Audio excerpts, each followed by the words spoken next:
Buenos días, queridos hermanos y amigos. Los invitamos en esta mañana a compartir una vez más la preciosa palabra del Señor, y por eso estamos contentos de que ustedes puedan compartir este momento con nosotros. El doctor Howard Hendricks, en su libro que se titula Enseñando para cambiar vidas, dice que una de las leyes que él describe en su libro, la enseñanza que impacta no es de cabeza a cabeza, sino de corazón a corazón. Entonces es importante notar que cada uno de nosotros a diario somos maestros y estudiantes. Todos los días, con nuestra manera de vivir, estamos impartiendo una clase o recibiendo una clase. ¿Cómo lo hacemos? Con el ejemplo que damos o el ejemplo que nos dan los que nos rodean. ¿Qué debemos usar para impactar esos corazones entonces? Nuestro corazón. Nosotros como padres cada día enseñamos a nuestros hijos innumerables lecciones de vida, unas buenas y otras desafortunadamente no tan buenas, pero al final siempre estamos enseñando algo con nuestro ejemplo. Nosotros no podemos olvidar que nuestros primeros y más importantes alumnos son nuestros hijos y después el prójimo. Ellos están prestando mucha atención a lo que hacemos, o mejor dicho, podríamos decir que prestan más atención a lo que hacemos que a lo que decimos. Por eso es vital que diariamente busquemos darle una enseñanza de corazón a corazón, como dice Howard Hendricks. La forma como actuemos cotidianamente en la vida será en gran medida el ejemplo que nuestros hijos y el prójimo seguirán. Nuestros hijos aprenderán a tratar o dejarse tratar como nosotros lo hacemos. Ellos tratarán a sus esposas, a sus esposos, en gran medida como nosotros tratemos a nuestras esposas o tratemos a nuestros esposos. Algo tan sencillo como los modales, nuestros hijos los aprenderán de nosotros. Nuestros hijos tratarán a otros de la misma manera, del mismo respeto como nosotros lo hacemos con ellos. Por eso, esto y muchas otras cosas más, estaremos todos los días enseñando a otros, todos los días. ¿Alguna vez usted se ha preguntado qué es lo que le estoy enseñando a los que me siguen? Esa es una pregunta que todos tenemos que responder. Sean muchos o pocos los que nos sigan, cada día algo bueno o malo les estaremos enseñando con nuestro ejemplo. Si nosotros llegamos a la conclusión que estos ejemplos que brevemente le acabo de mencionar, como el trato que le damos a nuestras esposas o nos damos entre nosotros mismos, las modales si llegamos a la conclusión que estos ejemplos son muy importantes, entonces imaginemos el impacto que nuestra vida espiritual puede causar en el corazón de aquellos que siguen nuestro ejemplo. Como cristianos, esta es una parte importante de nuestro diario vivir. Nosotros tenemos una gran responsabilidad con nuestros seres amados y con los demás, con el prójimo, con los que nos rodean, con los que compartimos a diario, porque de una manera u otra, sea que nos guste o no, nos parezca justo o no, en gran medida la gente juzgará más nuestro cristianismo, la fe que decimos tener, por lo que hacemos que por lo que decimos. En este delicado balance, nuestro ejemplo se convertirá entonces en la herramienta que atrae a la gente o la aleja de Jesús. Así que nuestro ejemplo en gran medida es una pieza fundamental para que otros decidan seguir a Cristo o rechazarlo por completo. En este sentido, tenemos que afirmar que toda la enseñanza de Jesús fue una clara muestra del modelo que les acabo de mencionar, de corazón a corazón. Durante el tiempo del ministerio de Jesús, tal como lo relatan los evangelios, se puede ver claramente la manera particular con la que él instruyó a sus discípulos. Sin excepción alguna, Jesús siempre instruyó a sus discípulos no solo con palabras, con lo que él sabía, sino con su ejemplo, y siempre poniendo su corazón en cada enseñanza. Y es que quizás no hay una herramienta pedagógica más poderosa que un maestro pueda usar que no sea enseñar a sus estudiantes con su ejemplo y de esta manera dejar una marca indeleble en sus corazones. Continuando con el Evangelio de Juan, hoy terminaremos este pasaje que les mencioné que iniciamos hace 3 semanas, el capítulo 13 de Juan, que lo esencial va del 1 al 19 al 20, y hoy terminaremos con esa tercera parte, y en estos 2 sermones anteriores y en el de hoy seguiremos viendo lo que Jesús sabía, decía y hacía en ese orden, ¿cierto? Y por eso lo quiero invitar, para que en esta mañana abramos nuestras Biblias en el Evangelio de Juan, capítulo 13, los versos 12 hasta el final, al 20. Eso es lo que nosotros vamos a ver. Y en estos versos finales, Jesús le dice a sus discípulos que si ellos creen que Él es el Maestro y Señor, entonces deben seguir su ejemplo, hacer lo que Él hacía. En estos versos encontraremos 3 aspectos maravillosos del ministerio de Jesús en estos pasajes, en estos versos. Y una de las últimas instrucciones que Jesús le dejará a sus discípulos y a nosotros también, por supuesto. Entonces, lo primero que vamos a encontrar en los primeros versos de este pasaje es que debemos seguir el ejemplo de Jesús, del Señor Jesús. Lo segundo es que quien sirve con amor será bienaventurado. Y lo tercero, recibir a Jesús es recibir al Padre. Así que vamos a ir al texto y empecemos en el verso 12. Dice así: así que, después que les hubo lavado los pies, tomó su manto, volvió a la mesa y les dijo: ¿sabéis lo que os he hecho? Vosotros me llamáis maestro y señor, y decís bien porque lo soy. Pues si yo, el Señor y maestro, he lavado vuestros pies, vosotros también debéis lavaros los pies los unos a los otros. Porque ejemplo os he dado, para que como yo os he hecho, vosotros también hagáis. Así que aquí está lo primero que encontramos en este texto. Debemos seguir el ejemplo del Señor Jesús. Una vez Jesús terminó de lavarle los pies a todos los discípulos, volvió a ocupar el lugar que tenía en la mesa y decide preguntarle a sus discípulos: ¿sabéis lo que os he hecho? Con esta pregunta Jesús está buscando comprobar que sus discípulos hayan entendido el profundo significado espiritual del lavado de los pies que Él acababa de realizar. Aunque Juan no registra una respuesta por parte de los discípulos, podemos asumir por los versos siguientes que en realidad ellos solamente habían entendido de manera superficial y de manera muy sencilla el mensaje del lavado de los pies. Jesús les estaba dando ejemplo de lo que significaba en realidad una vida de servicio. Así que servir al prójimo con amor no es simplemente tomar una toalla y una vasija y una vez al año, en una ceremonia especial, lavarle los pies a alguien. No, eso no es servir al prójimo. Es mucho más que eso. Una vez más, esta actitud muestra que cada palabra que Jesús decía o cada acción que Jesús hacía estaban encaminadas a revelar una profunda verdad espiritual y de esta manera instruir, servir de ejemplo práctico a sus discípulos. Debemos recordar, mis hermanos y mis amigos, que una teología sin una práctica o sin la práctica se convierte en una religión muerta.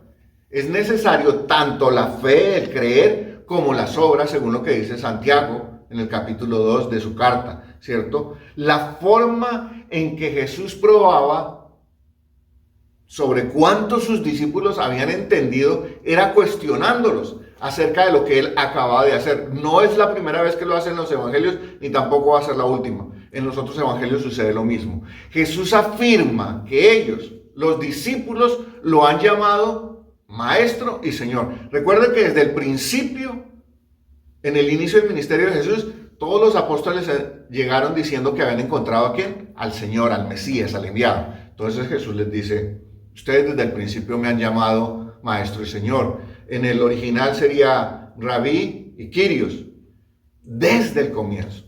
Y Él reconoce que ellos han acertado en darle esos títulos, sí, claramente, ¿cierto? Y Jesús añade algo que ya es característico del Evangelio de Juan, que Jesús se identifica como Dios con esa expresión yo soy, el gran yo soy, como vemos esa referencia claramente.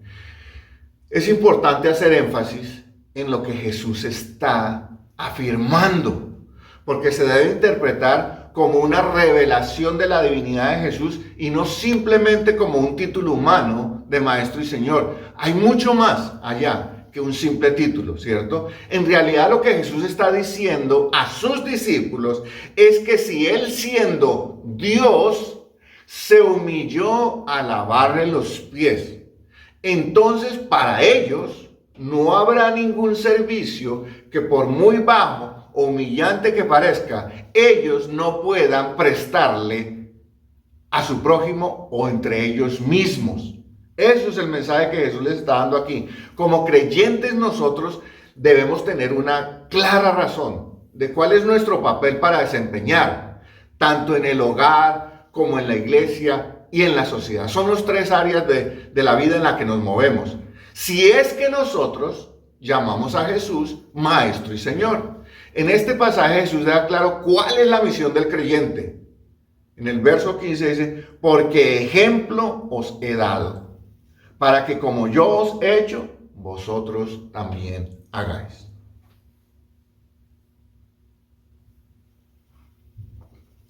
El verdadero servicio cristiano surge de imitar a Jesús. Y por eso debemos empezar o estar dispuestos a servirnos los unos a los otros, es decir, lavarnos los pies mutuamente. No es el acto físico, sino lo que eso representa, el servicio, ¿cierto?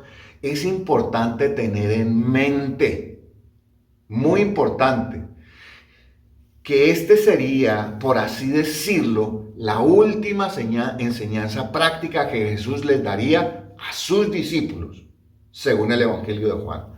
Cuando ponemos esta enseñanza en perspectiva, entonces, junto con las palabras de Jesús, tenemos que considerar que Jesús no se estaba refiriendo únicamente a ¿qué? Al ejemplo que les acaba de dar de lavarse los pies mutuamente. Eso no significaba el total del servicio. Es una forma, y así hay muchas otras formas de servir al prójimo. Si, como ya hemos visto, Jesús sabía que su hora había llegado, vale la pena preguntarnos si para ser verdaderos discípulos de Jesús bastará solamente con imitarlo en el lavado de los pies mutuamente. ¿O habrá otras enseñanzas que Jesús dio y nosotros debemos imitar? ¿Será esta la única que debemos hacer o hay más? La respuesta es obvia. Esta no es la única. Para poder ser verdaderos discípulos de Jesús debemos contar con la ayuda del Espíritu Santo para imitar a Jesús en todo cuanto nos enseñó. No solo en este pasaje, sino en todas las Escrituras. Jesús es nuestro mejor y único ejemplo a la hora de ¿qué? De obedecer al Padre. Jesús nos dio ejemplo de cómo se obedece al Padre. Jesús nos dio ejemplo de cómo se vive una vida piadosa. Jesús nos dio ejemplo de cómo orar constantemente. Jesús nos dio ejemplo de traer gloria al Padre en todo cuanto hacemos. Jesús nos dio ejemplo de ser humildes, nos dio ejemplo de tener misericordia con los necesitados, nos dio ejemplo de servir al prójimo, incluso a aquellos que creemos que no se lo merecen. Jesús nos dio ejemplo de resistir al diablo, nos enseñó que debemos compartir las buenas nuevas de salvación y sobre todo amar a los pecadores. Esta no es una lista exhaustiva de lo que le acabo de mencionar, pero son algunos de los muchos ejemplos de lo que Jesús nos dijo, nos dio, para que nosotros también lo hiciéramos. Jesús nos da ese ejemplo en todo lo relacionado a la manera como hemos de vivir una vida cristiana que honre a Dios, tal como lo hizo Jesús. Nuestro mejor ejemplo, nuestro mayor ejemplo siempre será Jesús. No el pastor, no los diáconos, no otro hermano, no un ungido, nada de eso. Nuestro mejor ejemplo siempre será Jesús. Así que debemos seguir el modelo que Jesús nos dio en todos los aspectos de nuestra vida. El cristianismo no debe solo tener un compartimento para la iglesia, no. En todos los aspectos de nuestra vida, mientras trabajamos, mientras estudiamos, mientras jugamos, lo que quiera que sea. En nuestra vida privada y también en nuestra vida pública. Y entonces vamos a ver enseguida que los que siguen el ejemplo de Jesús serán bienaventurados. Mire esto.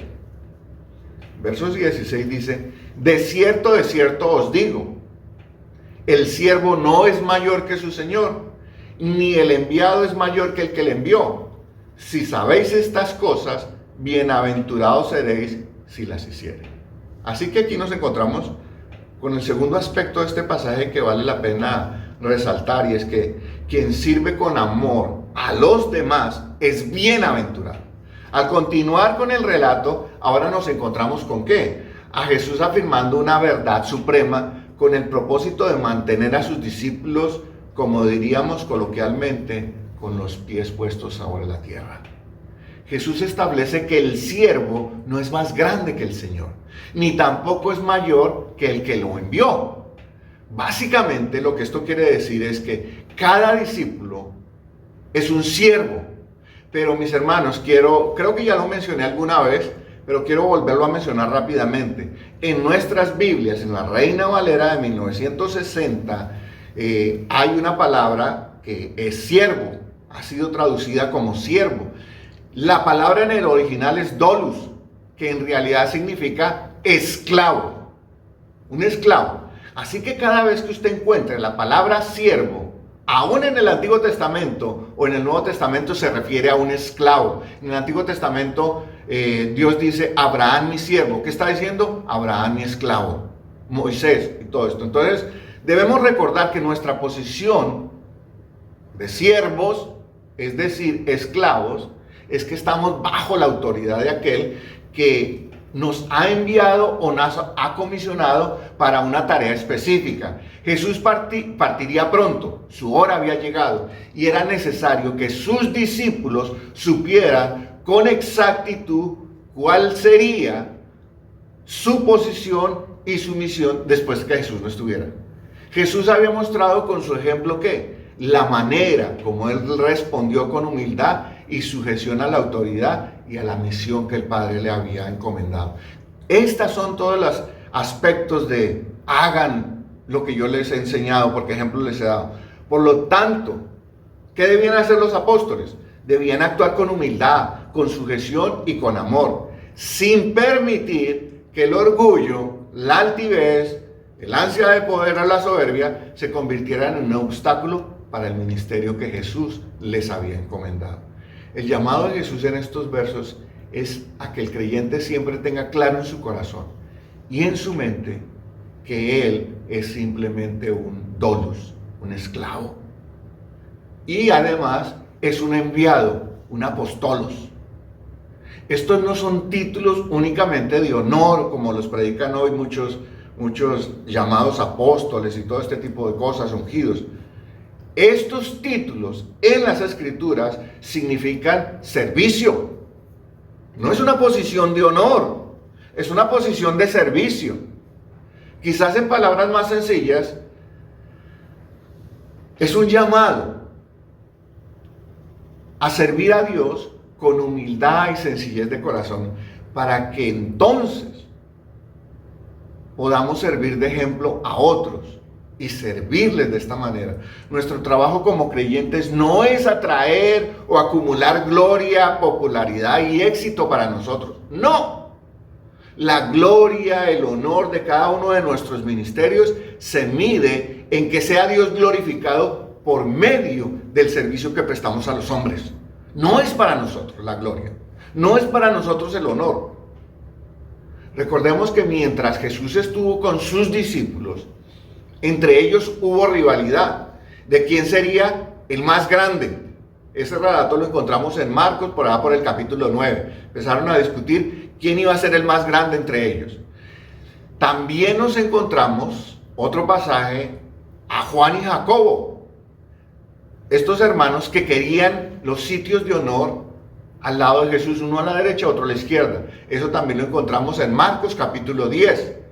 Jesús entonces, entendiendo lo que había en el corazón de sus discípulos, refuerza aquella enseñanza, que si alguno quería verdaderamente ser más grande que los demás, tenía que ir por el camino ¿de qué? Del servicio, es decir, lavando pies. Esa era la representación gráfica de aquella enseñanza. Es muy importante que nosotros como creyentes también tengamos claro cuál es nuestra misión y cuál es nuestra posición delante de Dios en el reino de los cielos. Para de esta manera, ¿qué? Poder servir humildemente y con amor al prójimo. Cuando nosotros servimos a Dios, la humildad debe ser la cualidad sobresaliente, si es que en realidad queremos una posición dentro del reino de los cielos. Porque según Jesús, hay un solo camino para llegar a ese lugar. Mire lo que dice Marcos, capítulo 10, versos 42 al 44. Mas Jesús, llamándoles, les dijo: ¿sabéis que los que son tenidos por gobernantes de las naciones se enseñorean de ellas? Y sus grandes ejercen sobre ellas potestad. Pero no será así entre vosotros, sino el que quiera hacerse grande entre vosotros será vuestro servidor. Y el que de vosotros quiera ser el primero será siervo de todos. Así que Jesús sabía que después de su hora, que llegara su hora, había la posibilidad de que entre los discípulos surgiera una lucha entre ellos por quién ocupa el poder. ¿Cuál sería la forma práctica de evitar que eso sucediera? Con esta lección. Este es prácticamente, como he mencionado antes, la última señal que Jesús les da. Y es el camino que les señala a sus discípulos. Si quieren ser grandes en el reino de los cielos, tienen que lavar pies. Y para nosotros es lo mismo. Si usted y yo queremos ser grandes, por ahí tenemos que empezar, por lavar los pies. Y qué mejor que empezar por casa. Para nosotros, si realmente, esto es algo que es voluntario, si queremos ser esos siervos, esos dolos de Cristo, tendremos que asumir con humildad nuestra posición dentro de la iglesia y estar siempre listos, es decir, ceñidos de toalla y con vasija en mano, con agua. Si Jesús lo hizo y nos dio ejemplo cuando le lavó los pies a sus discípulos, pues nosotros debemos hacer lo mismo. Lavar los pies de otros parece ser una tarea muy baja, según la opinión de algunos hombres y de algunos creyentes. Por eso ellos están buscando no a quién le lavan los pies, sino están buscando quién les lave los pies. Es decir, están buscando quién les sirva a ellos en lugar de ellos servirle al pueblo. De la manera que Jesús nos dio ejemplo. Jesús era el Señor y Jesús era el Maestro. Y sin embargo, se despojó de todas sus cosas y fue y le lavó los pies. Jesús termina este ejemplo gráfico, esta lección gráfica, con una promesa de una bendición para los que estén dispuestos a seguir su ejemplo y servir a los demás. ¿Cuál es la bendición? Jesús usa la palabra bienaventurado. Esta palabra la encontramos repetidas veces en el Evangelio de Mateo, en el texto del Sermón del Monte. Bienaventurado es Macarios. La traducción común que nosotros encontramos es feliz o dichoso, porque así se traduce literalmente del original. Pero en realidad, cuando vamos a buscar más a fondo, ser bienaventurado tiene que ver con el contentamiento que como hijos de Dios tenemos cuando realizamos la voluntad de Dios y cumplimos con la misión que nos fue encomendada. O sea, yo estoy contento de que Dios me haya dado el privilegio de servirle a los demás, de lavarle los pies. Esa es mi bienaventuranza. Ahí está mi promesa. Yo estoy contento con eso, con lo que me ha dado.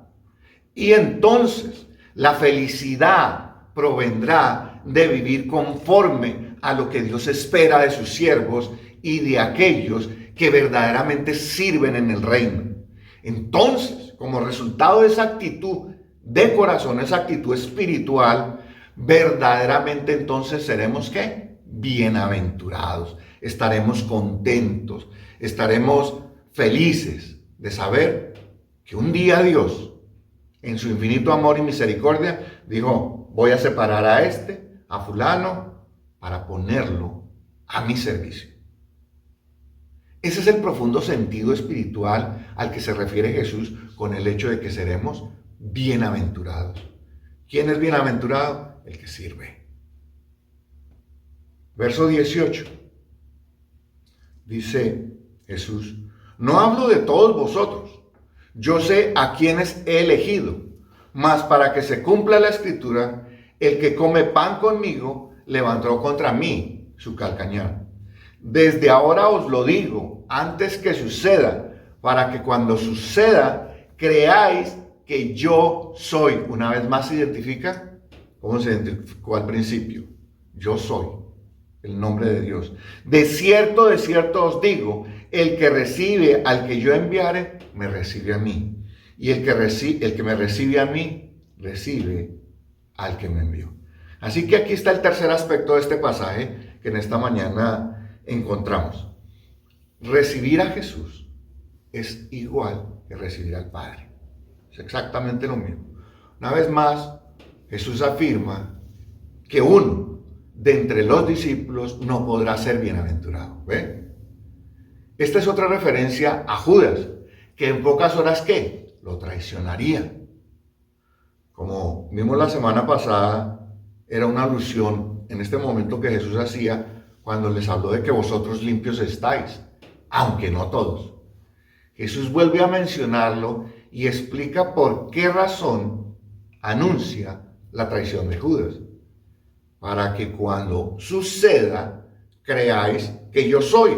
Cuando Jesús hace la referencia de que Judas lo traicionará, simplemente está afirmando que a pesar de todo lo que él había hecho y dicho con Judas, este decidió tomar la ruta de ¿qué? La traición y la muerte, en lugar de tomar la ruta que Jesús le estaba enseñando, la ruta a la vida eterna a través del servicio.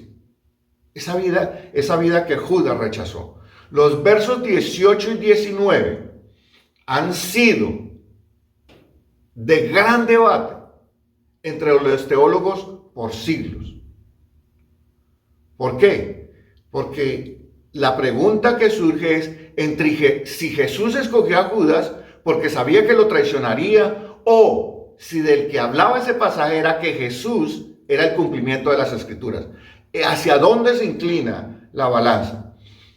Por eso el debate surge de cómo interpretamos esa afirmación de Jesús para que se cumpla la Escritura. ¿Se estaba Jesús refiriendo a la traición de Judas? ¿O Jesús estaba refiriéndose más bien a su muerte vicaria?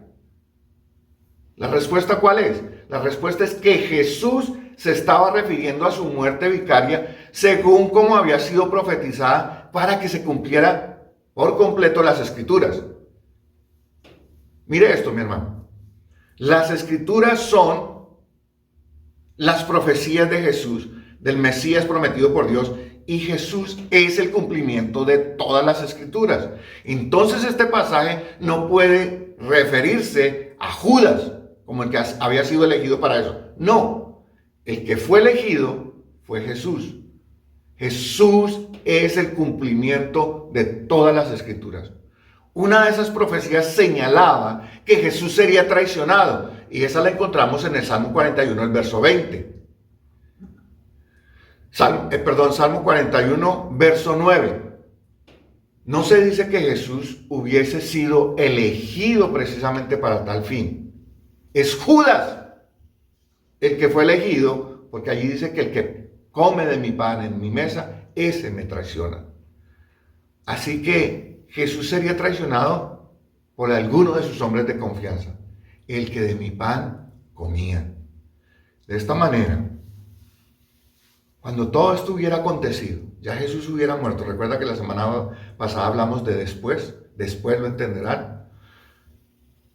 Cuando hubiera acontecido todas estas cosas que Jesús les dijo, les serviría de testimonio a los discípulos de que Jesús en realidad era el yo soy, Dios.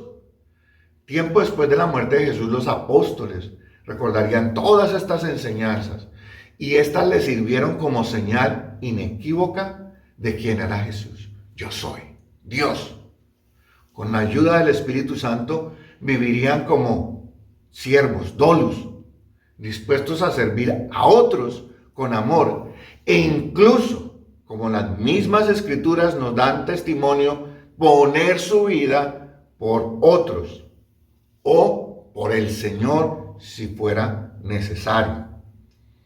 Juan señala el consabido doble amén, que se registra con bastante frecuencia en este evangelio, para dar a entender que lo que Jesús dice o lo que Jesús estaba a punto de decir tenía una doble afirmación de certeza, de cierto, de cierto.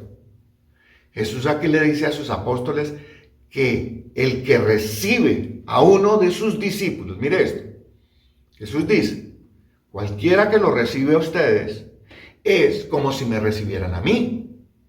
Y añade, quien me recibe a mí, recibe al Padre. Y es interesante la manera como Jesús relaciona el servicio y la misión de ser enviados para cada discípulo, que fielmente obedece ¿a quién? A su Maestro y Señor, y cumple a cabalidad lo que se le ha encomendado. Jesús dice que es como si aquellos que reciben al discípulo lo estuvieran recibiendo literalmente a él. Aquí hay una belleza en esta última afirmación de Jesús. Es una belleza y un honor que nosotros no alcanzamos a entender completamente.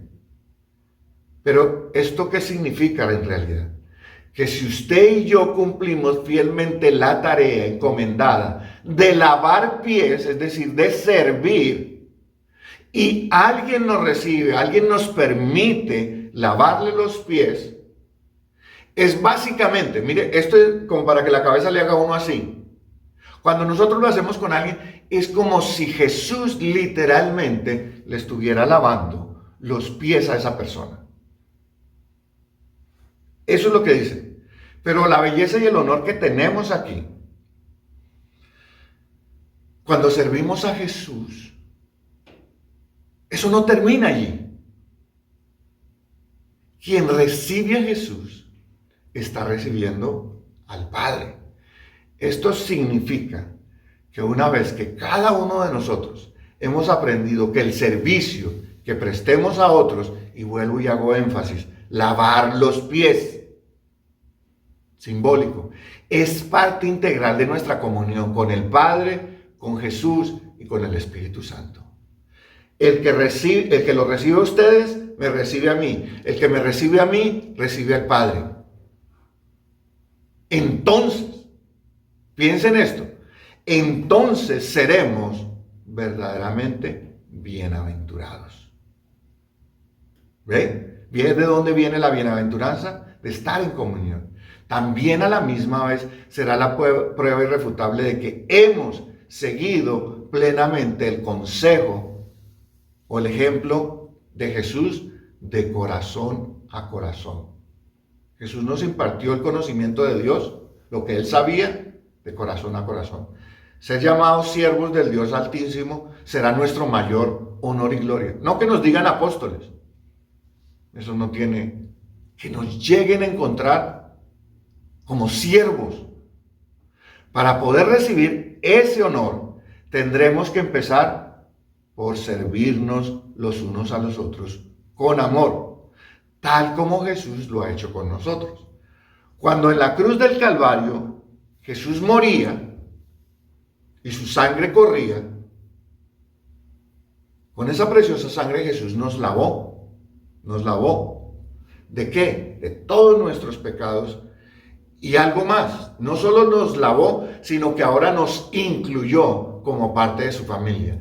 Porque entonces, si lo hacemos de regreso, el que recibe al Padre ha recibido a Jesús. Y el que ha recibido a Jesús nos recibe a nosotros. Entonces es que venimos siendo nosotros con el Jesús y con el Padre y con el Espíritu Santo, miembros de una misma familia. ¿Ven lo que le digo? ¿Qué mayor honor podemos nosotros los seres humanos esperar, sabiendo que somos pecadores? Que todos los días ofendemos a Dios y aún así, a pesar de ello, Dios nos ama con un amor incomprensible. ¿Qué más honor queremos? Que los hombres nos digan por este título, por este otro, que usted es apóstol, que usted es obispo, que usted es doctor. ¿Qué mejor que nos digan siervos, siervos del Dios Altísimo? Lo único que tenemos que hacer entonces es empezar hoy mismo a lavar pies. Y qué mejor que empezar en casa, dando el ejemplo a ese rebaño que Dios le ha encomendado a usted como padre o madre de familia. Después que hemos examinado este precioso pasaje del Evangelio de Juan, entonces podemos ver cómo todo lo que Jesús sabía, hacía y decía tenía siempre un profundo significado espiritual para sus discípulos y también para nosotros. Cuando empezamos este pasaje, hablamos de que Jesús sabía que su hora había llegado. Sabía cuál era su misión y cuál era el propósito con el cual el Padre lo había enviado. Jesús hacía todo para la gloria del Padre. Pero para ello continuamente daba ¿qué? El ejemplo a sus discípulos para que lo imitaran, ¿cierto? Jesús decía toda la verdad y sus obras reflejaban de manera práctica que su mayor honor y gloria era hacer la voluntad de Dios. Ahora que nosotros también sabemos lo que Jesús sabía, hacía y decía, entonces es hora de que nosotros también sigamos el ejemplo de Jesús. Nosotros sabemos que Jesús vino a morir en la cruz para pagar por nuestras transgresiones y pecados. Nosotros debemos hacer, al igual que Jesús, la voluntad del Padre, y por eso nos dio ejemplo. Por último, pero no menos importante, ahora que nosotros somos sus siervos y hemos comprobado su inmenso y precioso amor, tenemos la responsabilidad de decirle a todos los que podamos lo que sabemos. ¿Y qué es lo que sabemos? Que Cristo murió por los pecados de todos los pecadores y que aquellos que se arrepientan recibirán perdón de pecados y vida eterna. Pero no solo será lo que les digamos, recuerden, será cómo vivimos nosotros esa vida redimida delante de los ojos de los que nos rodean. Para que entonces, al igual que nosotros que somos bienaventurados, ellos también lo puedan ser. Por último, un día, cuando a nosotros nos llegue la hora, comprobaremos que todo lo que las Escrituras dicen acerca de Dios es verdad. Nuestro camino a Dios fue y será el humilde camino del servicio. Por eso en esta mañana quiero preguntarle, especialmente a usted, mi hermano, ¿cuántos pies has lavado siguiendo el ejemplo de Cristo? Recuerda que tú y yo somos siervos, esclavos, enviados con una misión que cumplir, hasta que nos llegue nuestra hora de ¿qué? De ir a dar cuentas de nuestra mayordomía. Por eso te pregunto de nuevo, ¿cuántos pies has lavado siguiendo el ejemplo de Cristo? Esa respuesta la tiene cada uno en su corazón. Ahí donde está, le voy a pedir que inclinemos nuestro rostro, elevemos una oración a nuestro Padre Celestial. Amantísimo Padre Celestial, en esta hora queremos darte gracias por haber enviado a Jesús como tu representante y mensajero, con la única misión de darte gloria y honor con todo lo que Él hizo. Jesús, gracias porque ejemplo nos has dado de obediencia, servicio y sacrificio. Espíritu Santo de Dios, ayúdanos a seguir el ejemplo de Jesús y así poder servir de ejemplo a todos los que nos siguen. Jesús, ahora entendemos que todo lo que sabías, hacías y decías era con un doble propósito: glorificar al Padre y darnos ejemplo de cómo hemos de vivir y servir diariamente al prójimo, para que entonces ellos también puedan seguir nuestro ejemplo. En tu nombre, Jesús, oramos y damos gracias. Amén. Mis queridos hermanos, no olvidemos que lo que Jesús sabía, hacía y decía era para glorificar al Padre, pero también para darnos ejemplo. Así que sigamos el perfecto ejemplo de Jesús con lo que sabemos, hacemos y decimos. El Señor les bendiga. Feliz semana.